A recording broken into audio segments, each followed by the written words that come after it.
What if that unreadable capybara you love isn't distant at all?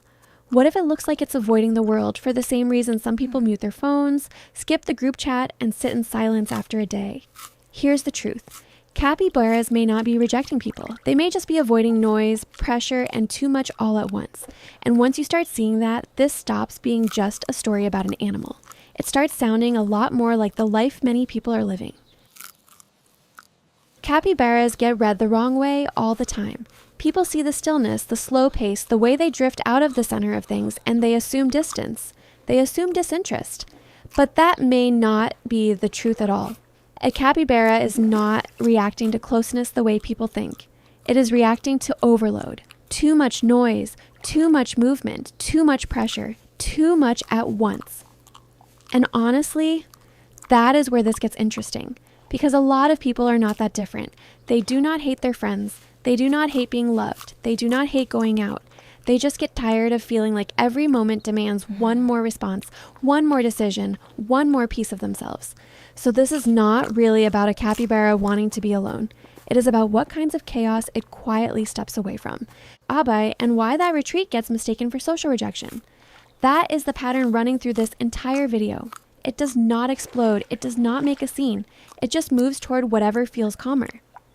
And once you start seeing that, you may realize you are never looking at coldness. You are looking at a need for peace. Have you ever been in a room full of people and still felt more drained by the pace than by the people themselves? The noise shifts. Someone brushes past you, another voice cuts in, your name gets called, something changes every few seconds, and your brain never really gets to settle. That is closer to what overwhelms a capybara. It is not simply the presence of others. It is the instability of the moment. When the social rhythm is calm, readable, and consistent, a capybara can stay right there without much trouble. But when everything becomes abrupt, crowded, and hard to predict, it pulls back. And that is where people read the signal wrong. They see a capybara step away from a loud, chaotic space and assume it does not like anyone. Here's the truth. What it may actually dislike is the feeling of having to stay on guard every second. The constant scanning, the constant adjustment, the constant not knowing what is coming next. And honestly, a lot of people know that feeling too. They do not hate parties. They do not hate being around others. They hate having to process 100 signals at once, read the mood of the room, and brace for every little social surprise. The problem is that capybaras do not make a dramatic point of this. They do not explode. They just quietly step out of the noise. Sometimes what looks like coldness is really a mind trying to get back to safety. Think about how fast overload can happen. A sharp sound, a hand reaching in again, movement from every direction, a space that keeps changing before your body can settle into it. That is the kind of thing a capybara pulls away from. Not because it is fragile and not because it is unfriendly, but because it is built for steadier input than that. It does not chase intensity. It does not thrive on constant stimulation. It does not live well in environments that keep forcing its nervous system to react, and react again. So when people see a calm animal backing away, they often read that moment completely wrong. They assume that if a creature is truly social, it should always be available, always open to touch, always ready for attention, always fine with one more approach. But that is not how it works. A capybara can be gentle without being endlessly accessible. It can be social without wanting nonstop contact. You know the difference, right? Some people make you feel settled just by being there, and some people make your whole body stay a little braced even when they mean well. That difference matters here, because a capybara is not rejecting connection. It is responding to the kind of connection that feels calm, readable, and non-invasive. Slow rhythms, clear signals, no constant pressure to perform, no sudden emotional demands, no need to keep proving that it is engaged. And that gets misunderstood all the time. People see quiet, slow, and not overly eager, and they call it disinterest. They assume that if a creature really likes company, it should rush in, show more, do more, react more. But that is not the only way connection works. A capybara can stay near, move with others, rest beside them, and remain deeply at ease without turning that closeness into a performance. It does not build trust through intensity. It builds it through repeated safety. Here's the truth. Some creatures do not love you by getting louder around you. They love you by staying peaceful enough to remain close. And honestly, people get misread this way too. Not everyone is good at fast replies, nonstop texting, instant energy, or filling every silence. But that does not mean they do not care. Sometimes the deepest kind of bond is the one that does not need to be loud to be real. Watch what a capybara does when the energy around it gets too loud, too fast, too unpredictable. It slips into the water, it drifts to the edge, it stands just outside the center of the chaos. And from the outside, that can look cold. It can look detached. It can even look like it does not want to be part of what is happening. But that is not necessarily what you are seeing at all. Because when a nervous system is taking in too much, stepping back is not rejection. It is regulation. It is not turning away from the world. It is trying not to drown in it. And this is where a lot of people get misread too.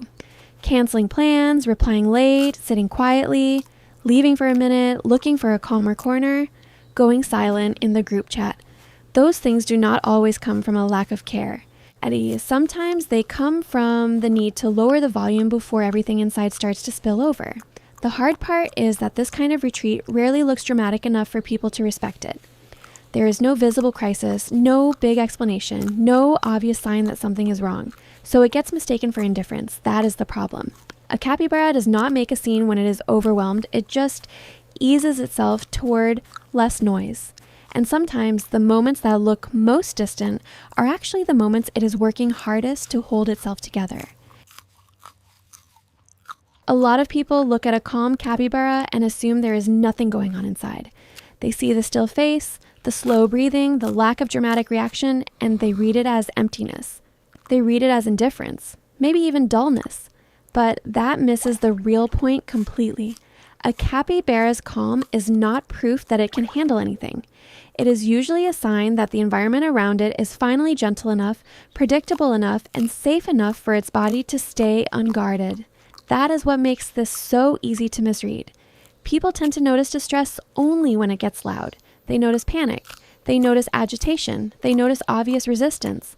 What they often miss is the value of a creature being able to remain still without needing to defend itself at all. And honestly, people work like that too. Some people seem incredibly easygoing, incredibly steady, almost impossible to shake. But sometimes that is only true because they have quietly built their whole life around protecting their peace. They chose the quieter room, the slower pace, the more predictable people, the routines that do not wear them down. Remove that buffer, and they do not stay the same. So this is not about seeing capybaras as fragile. It is about respecting how exact their conditions for peace really are. Calm is not some random personality trait. Sometimes it is what becomes possible when the world around you finally stops asking your nervous system to endure more than it should. By this point, the pattern should be getting clearer. A capybara can stay near others. It can live among others. It can even look social in its own quiet way, but only when the world around it is not demanding constant vigilance, not constant noise, not constant friction, not constant adjustment. So what it is looking for is not total isolation.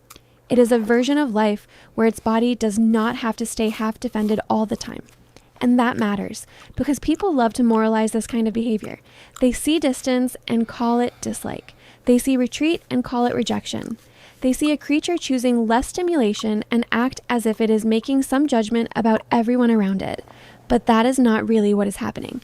A capybara is not condemning the world, but it is choosing the version of the world that costs it less to exist inside. And honestly, a lot of people are doing the exact same thing.